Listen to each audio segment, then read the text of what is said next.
Au sud de l'archipel des Açores, le leader continue à faire du joli tricot dans un fort flux de sud-ouest. Et comme Michel est un garçon raisonnable, il a finalement troqué son grand spi pour un plus petit. Quand j'ai dû affoler, il y avait 28 nœuds, donc ça y allait bien quand même, mais ça permettait pas de dormir. Et depuis, qu'elle vole bien, là, 17, 10, 15, 20 nœuds tout le temps. Il y a du soleil, toujours, il est toujours à l'horizontale. La température de l'eau continue de descendre, j'affiche 17,5 degrés ce matin. L'un surfe, l'autre rame. Le résultat ne se fait pas attendre.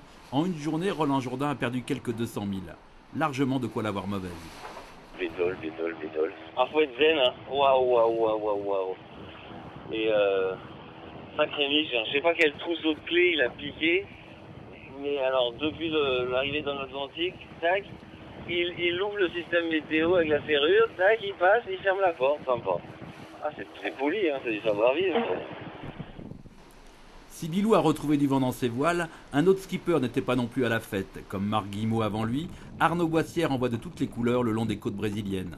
Ça fait 2 nuits où je dors pas du tout. Hier j'ai réussi à me reposer, surtout en fin de journée. Et là j'ai eu quelques galères cette nuit quand même, hein. J'ai eu le moteur qui s'est désamorcé. Et puis j'ai un tuyau de balai qui s'est désarçonné, du coup j'avais pas mal d'eau dans le bateau. Et puis en plus, moi j'ai pas très vite quoi, donc cette remontée brésilienne est laborieuse, hein, pour pas dire pénible.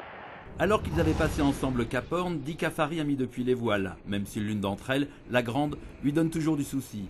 400 000 d'avance constitue un joli matelas. Personne ne semble plus en mesure de lui voler sa 7e place. Avec raison, Dee se rêve déjà dans le Guinness Book des records.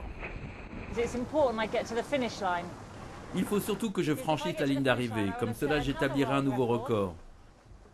Je deviendrai ainsi la première et la seule femme à boucler un tour du monde dans les deux sens, en solitaire.